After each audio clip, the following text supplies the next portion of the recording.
ये बयान बहुत ही निंदनीय है, दुर्भाग्यपूर्ण है कि एक राज्य के मुख्यमंत्री इस राज्य की आम जनता पर गोली चलता है और उसको वो जात के आईने से देखते हैं। तो ये तो माननीय मुख्यमंत्री जी का पिछले 16-17 वर्षों का सबसे शर्मनाक बयान है। और मुझे लगता है कि अब तक बिहार की राजनीति को 2005 के बाद 2006 में जब से हम लोगों ने जातीय राजनीति से निकालकर विकास की राजनीति में लाया था और नीतीश कुमार को उस विकास का परिचायक बनाया था, लेकिन दुर्भाग्य है कि नीतीश कुमार आज फिर से जैसा संगत वैसा रंगत के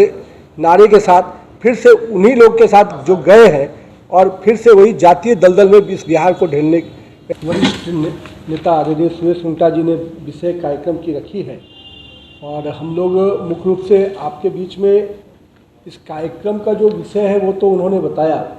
लेकिन जो मोदी 20 जो बुक है ड्रीम्स मीट डिलीवरी, इस बुक को किन विषयों पर लिखा गया मैं उसकी थोड़ी जानकारी आपसे साझा कर रहा हूँ। मुख्य रूप से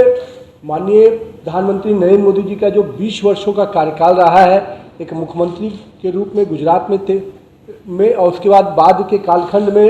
देश के प्रधानमंत्री के रूप में, तो जिस प्रकार से उन्होंने आइडिया ऑफ इंडिया के आधार पर सबका साथ सबका विकास सबका विश्वास सबका प्रयास के मंत्र के साथ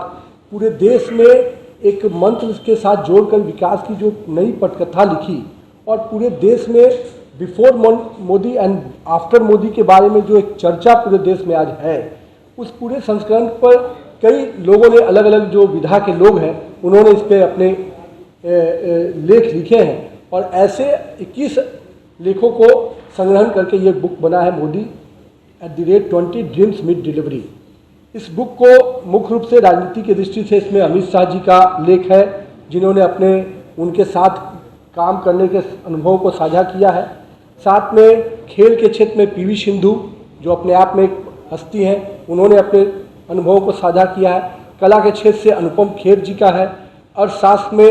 अरविंद पनगड़िया जी का नाम आप लोगों ने सुना होगा। लोकप्रिय लेखक अमीश त्रिपाठी और सुधा मूर्ति जी ने उनके लिए अपने संस्मरण जो 20 वर्षों के उनके कार्यकाल उस पर लिखा है। उसी तरह से डेटा विज्ञान में सनिक रवि का, चुनाव विज्ञान में प्रदीप गुप्ता का और राष्ट्रीय सुरक्षा में अजीत डोभाल का और कूटनीति में डॉक्टर एस जयशंकर जैसे अन्य लोगों ने इसमें 21 लोगों ने मिलकर इस पूरे किताब के संग्रहण को किया है। और मुख्य रूप से इस किताब को मोदी जी के जो पूरे काम करने के तरीके हैं, जिस प्रकार से उन्होंने देश में वेलफेयर स्कीम्स को लाया, जिस प्रकार से देश में उन्होंने एक एक व्यक्ति को छूने का प्रयास किया कि किस प्रकार से विकास के, जब वो प्रधानमंत्री जी कहते हैं कि मैं अकेले नहीं आगे बढ़ सकता, अगर 132 करोड़ भारतीय अगर एक एक कदम आगे बढ़ाएंगे तो ये देश 132 करोड़ कदम आगे चढ़ सकता है। तो उनके ये जो मंत्र थे, ये जो विश्वास था, इसका पूरे जनमानस में क्या असर हुआ और अलग अलग क्षेत्रों में उनके जो सोच थी, उस सोच का जो परिणाम निकला इस देश के विकास में, उसकी अनुभवों को साझा करता हुआ ये किताब है, जिसका विमोचन करने पूरे देश में इस किताब का विमोचन माननीय उपराष्ट्रपति पूर्व वेंकैया नायडू जी ने किया था और माननीय गृह मंत्री अमित शाह जी ने बाद के कालखंडों में। लेटेस्ट खबरों के लिए देखते रहिए MUZ न्यूज और ताज़ा अपडेट पाने के लिए चैनल सब्सक्राइब करना ना भूलें।